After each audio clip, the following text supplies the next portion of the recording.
नमस्कार विद्यार्थी मित्रांनो, आज आपण भारतीय संविधानाच्या कलम 324 नुसार जो संविधानानुसार इलेक्शन कमिशन ऑफ इंडिया याची निर्मिती केलेली आहे।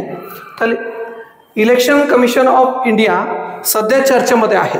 जसं की आपण पाहतोय की सध्या भारतामध्ये जे संवैधानिक बॉड्या आहेत, तर संवैधानिक बॉड्यांमध्ये आपल्याला हा निवडणूक आयोग सध्या हा चर्चेमध्ये आहे। त्याचबरोबर जर का आपण पाहिलं तर भारताचे उपराष्ट्रपती पद तर हे सुद्धा रिक्त झालेलं आहे।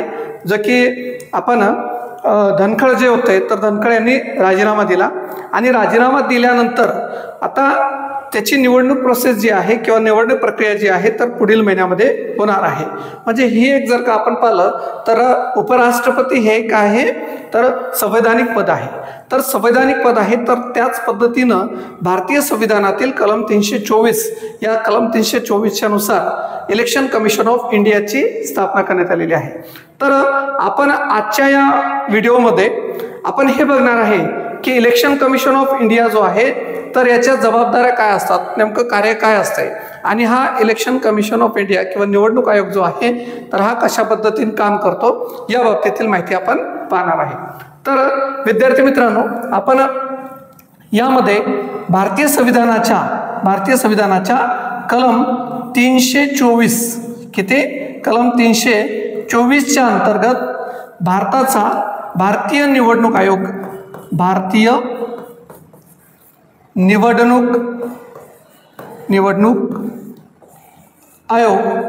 हा काय करण्यात आलेला आहे, स्थापन करण्यात आलेला आहे। म्हणजे ही एक संवैधानिक बॉडी आहे। भारतीय निवडणूक आयोग काय आहे, संवैधानिक बॉडी आहे। तर या निवडणूक आयोगामध्ये मग याची रचना जर पाहायचं म्हटलं आपण, हे रचना निवडणूक आयोगाची रचना, तर ह्या रचनेमध्ये एक असतो मुख्य निवडणूक आयुक्त। कोण असतो, मुख्य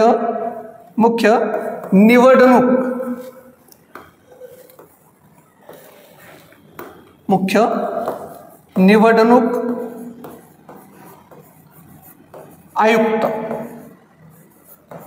आयुक्त आणि त्याला सहाय्य करण्यासाठी इतर आयुक्त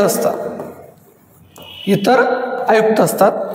मग यांची संख्या जी आहे या इतर निवडणूक आयुक्तांमध्ये त्यांची संख्या किती असायला पाहिजे तर हे निश्चित करण्याचं काम इतर निवडणूक आयुक्त जे असतात तर यांची संख्या जी आहे तर ते निश्चित करण्याचं काम कोण करते तर भारताचे राष्ट्रपती करतात। कोण करते, भारताचे राष्ट्रपती जसे आवश्यकता असेल तर त्या आवश्यकतेनुसार काय केलं जाते तर इतर निवडणूक आयुक्तांची काय केलं ते नियुक्ती केल्या जाते। आता हा निवडणूक आयोग जो आहे या निवडणूक आयोगाची स्थापना जर का आपण पाहायचं म्हटलं, हा आयोग जो कलम 324च्या नुसार स्थापन करण्यात आलेला आहे तर हा कोणत्या वर्षी हा स्थापन करण्यात आलेला आहे तर तो आहे 25 जानेवारी 1950 रोजी। 25 जानेवारी 1950 रोजी भारताच्या निवडणूक आयोगाची काय करण्यात आलेली आहे तर स्थापना ही करण्यात आलेली आहे। तर हा निवडणूक आयोग जो आहे तर हा निवडणूक आयोग काय करतो, म्हणजे याची जबाबदाऱ्या काय आहेत तर भारतातील संसद आहे, त्यानंतर राज्य विधानमंडळे, त्याचबरोबर राज्य विधानमंडळाच्या नंतर राष्ट्रपती, त्यानंतर उपराष्ट्रपती, राष्ट्रपती यांच्या निवडणुका घेण्याचं काम कोणाकडे आहे तर निवडणूक आयोगाकडे आहे। मग संसदेची जी 2 सभागृह आहेत तर या दोन्ही सभागृहातील लोकसभा असेल आणि राज्यसभा असेल तर दोन्ही सभागृहांची काय केली जाते तर निवडणूक पार पाडण्याची जबाबदारी कोणाकडे आहे तर निवडणूक आयोगाकडे आहे। त्याचबरोबर राज्य विधानमंडळे जी आहेत तर राज्य विधानमंडळामधील ज्या राज्यांमध्ये विधानसभा आणि विधान परिषद म्हणजे असे द्विग्रही सभागृह ज्या ठिकाणी आहेत तर या द्विग्रही सभागृहांच्या निवडणुका ज्या आहेत तर निवडणुका घेण्याचं काम जे आहे तर जबाबदारी जी आहे तर ती कोण पार पाडते, तर देशाचं म्हणजे भारताचा निवडणूक आयोग पार पाडतो. यामध्ये द्विगृही सभागृहांमध्ये एक आहे विधानसभा आणि दुसरा जो आहे तर तो आहे विधान परिषद. कोणता आहे, विधान परिषद. तर ज्या राज्यांमध्ये द्विगृही सभागृह आहे तर या द्विगृही सभागृहांच्या निवडणुका पार पाडण्याची जबाबदारी कोणाकडे असते, तर भारताच्या निवडणूक आयोगाकडे असते. आता हा सध्या निवडणूक आयोग जो आहे तर हा सध्या निवडणूक आयोग चर्चेमध्ये काय आहे, तत्पूर्वी आपण एक गोष्ट जी आहे, एक पॉईंट जो आहे तर तो क्लिअर करून घेऊया. आता यामध्ये आपण पाहिलं की भारताचा निवडणूक आयोग जो आहे तर तो संसद असेल, त्यानंतर राज्य विधानमंडळे, त्यानंतर राष्ट्रपती असेल, उपराष्ट्रपती असेल, तर यांच्या निवडणुका पार पाडण्याची जबाबदारी कोणाकडे आहे, तर ह्या भारताच्या इलेक्शन कमिशन ऑफ इंडियाकडे आहे.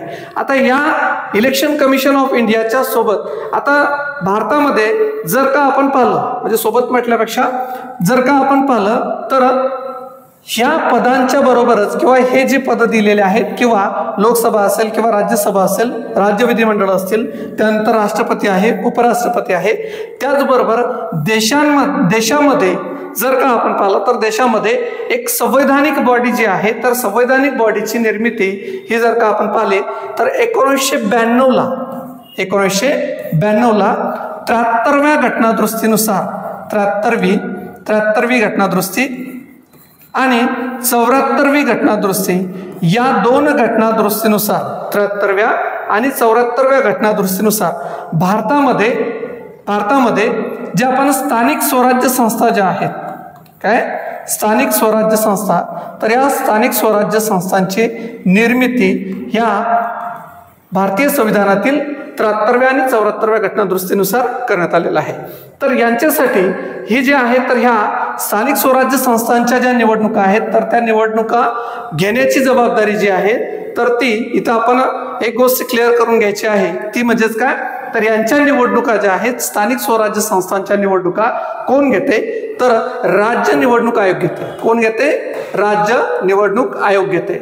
आणि म्हणजेच काय आहे तर भारतातील इलेक्शन कमिशन ऑफ इंडिया हा इलेक्शन कमिशन ऑफ इंडिया जो आहे तर तो या स्थानिक स्वराज्य संस्थांच्या निवडणुका घेते का, तर नाही, यांच्या निवडणुका घेत नाही. मग कोण घेते, तर स्थानिक स्वराज्य संस्थांच्या निवडणुका कोण घेते, तर राज्य निवडणूक आयोग घेतो.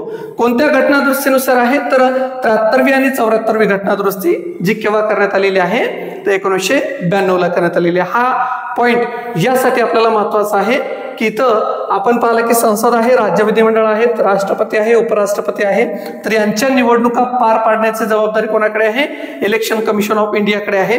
तर स्थानिक स्वराज्य संस्थांच्या निवडणुका पार पाडण्याची जबाबदारी कोणाकडे आहे, राज्य निवडणूक आयोगाकडे आहे.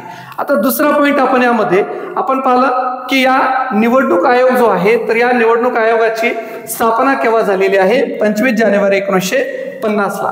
त्याचबरोबर हा निवडणूक आयोग जो आहे तर हा निवडणूक आयोग भारतीय राज्यघटनेच्या कलम 324च्या अंतर्गत, कितव्या कलमाच्या अंतर्गत, कलम 324च्या अंतर्गत या हा जो आहे तर ह्या निवडणूक आयोगाची निर्मिती करण्यात आलेली आहे.